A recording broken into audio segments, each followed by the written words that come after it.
PDA के अधिकार छीनने की कोशिश है। गांधी के नाम से इतनी भी क्या नफरत है कि योजना का नाम बदलना पड़ गया। दवा पढ़ाई मुफ्ती हो, रोजी रोटी सस्ती हो। श्री नीरज मौर्य जी,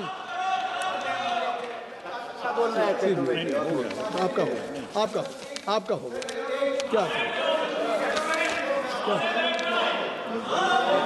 धन्यवाद सभापति महोदय, धन्यवाद। क्या? अरे मान्यवर, मुझे बुला लिया आपने। इसके बाद में बोल सकता हूँ सर, 30 सेकंड के लिए, कोई दिक्कत नहीं। धन्यवाद सभापति महोदय। विकसित भारत गारंटी फॉर रोजगार एवं आजीविका मिशन ग्रामीण वीबी जी राम जी विधेयक पे आपने मुझे बोलने का अवसर दिया। मान्यवर, ये विधेयक केवल एक योजना बदलने का प्रयास नहीं है। यह देश के ग्रामीण गरीबों से, श्रमिकों से, खेतिहर मजदूरों से, हमारे पिछड़े दलित और अल्पसंख्यक समाज यानी पीडीए के अधिकार छीनने की कोशिश है।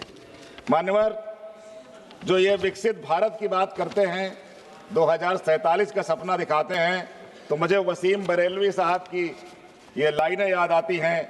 घर सजाने का तसव्वुर तो बहुत बाद का है, पहले यह तय हो कि इस घर को बचाएं कैसे।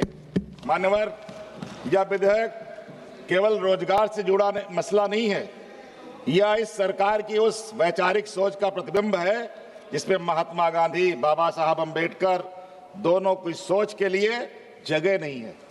मान्यवर, यह सरकार और भाजपा के लोग दिखावटी तौर पे मजबूरन गांधी, बाबा साहब की तस्वीर के सामने सर तो झुकाते हैं। मजबूरन इसलिए क्योंकि इन्हें भी पता है यह देश गांधी, बाबा साहब का देश है।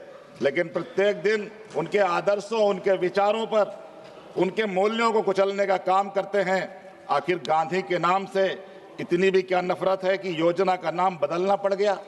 मान्यवर, समाजवादी विचारधारा की जड़ भी गांव, गरीब, किसान और मजदूर है।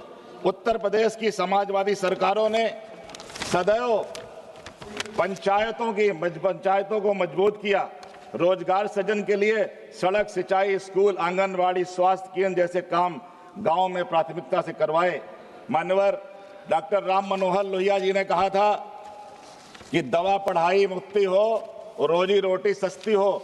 आज जो महंगाई का दौर है, आज जिस तरह से गांव में मजदूरों के पास खाने की समस्या है, इस योजना के तहत उत्तर प्रदेश के अंदर मजदूरों को 252 रुपए का रोजगार दिया जाता है।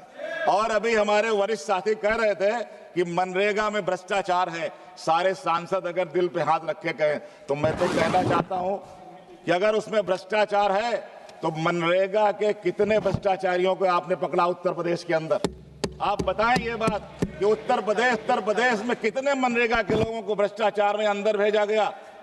मान्यवर, भ्रष्टाचार पे रोक लगनी ही चाहिए, लेकिन उसके लिए केवल बातें करने से काम होने वाला नहीं है। इसलिए मान्यवर, मैं आपके माध्यम से कहना चाहता हूं कि